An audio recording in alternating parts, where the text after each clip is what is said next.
Bonjour à tous, alors une vidéo pour partager un petit peu mon quotidien nomade à Paris. Donc je suis en train de changer de logement. Là je passe sur un pont entre le 15e et le 16e arrondissement. On aperçoit la tour Eiffel, elle est un peu cachée, je la montrerai après. En tout cas on aperçoit la Statue de la Liberté, juste là. Donc c'est drôle pour moi d'être nomade à Paris puisque j'ai habité longtemps ici. Je suis née et j'ai grandi à Paris et donc j'avais une vie sédentaire ici et maintenant je suis nomade, ce qui me permet donc de changer de logement et de vivre de nouvelles expériences, ce qui est plutôt chouette et assez amusant en fait. Donc là j'ai vécu quelques temps une semaine dans le 15e et là je vais dans le 16e. J'ai eu la chance d'être hébergée chez le voisin d'une amie et donc là je vais faire du cat-sitting. Donc je vais en fait garder un appartement pendant l'absence de la personne et m'occuper de son chat. C'est aussi une bonne option, en tout cas une façon de voyager, une façon de voyager un peu différente, et c'est aussi très sympa parce que ça permet de faire des rencontres. Alors ici on voit la tour Eiffel.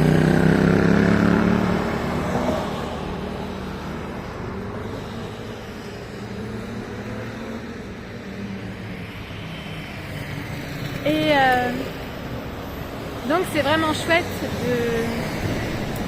d'être nomade pour cette raison, donc pour changer de lieu, pour faire des rencontres. Et le faire à Paris c'est assez inhabituel donc pour moi et très sympa. Alors je suis en train de marcher dans le 16e. Et donc je vais rejoindre un logement où je vais rester quelques jours pour garder un chat, donc pour garder le logement et le chat. Donc c'est un logement que j'ai trouvé, un contact que j'ai eu sur le site Nomador. Nomador donc met en contact des personnes qui souhaitent faire garder leurs animaux en leur absence et en même temps garder le logement. Et donc c'est une forme d'échange de services.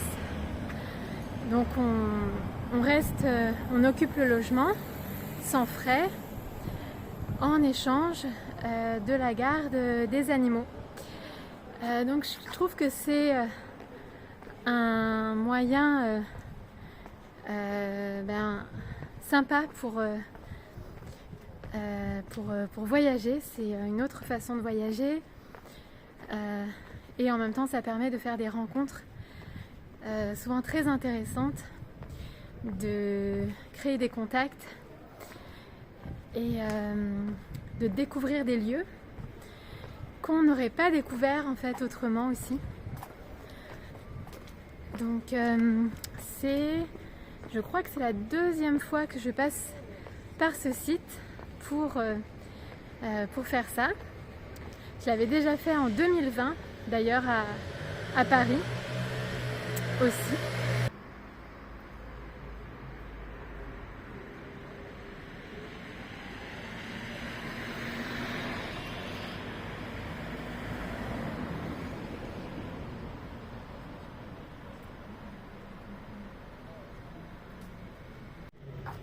Donc en fait, qu'on soit nomade ou sédentaire, c'est assez sympa de faire ces échanges de services pour découvrir de nouveaux lieux. à partir du moment où on est assez flexible sur les dates et les lieux, ça permet de voyager autrement et en même temps de faire des rencontres. Donc je trouve ça vraiment intéressant. Donc là je me balade dans le 16e. Alors normalement Paris est plus agréable en août parce qu'il y a moins de monde. Donc là en effet c'est assez calme. Bon, de toute façon le 16e c'est un arrondissement plutôt calme. On va arriver vers la rue de Passy qui est très commerçante. Pas à cette heure-là, mais normalement qui est assez animée. Je suis presque arrivée. Donc je suis donc au cœur du 16e. Alors est-ce que vous aussi vous avez déjà essayé des modes d'hébergement alternatifs comme des échanges de maisons ou des échanges de services? Je serais intéressée de savoir dans les commentaires si vous avez déjà essayé ça. Je trouve que c'est très sympa parce que ça permet de voyager différemment, de vivre des expériences différentes, inédites, au lieu des hébergements classiques comme les hôtels.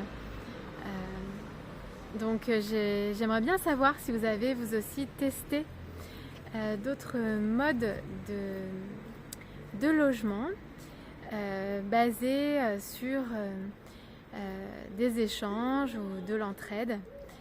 Je trouve que c'est très sympa. Et encore une fois, ça permet de faire des rencontres, de nouer des contacts et puis donc de vivre des expériences qu'on n'aurait pas pu vivre autrement. Donc c'est très enrichissant de faire ça.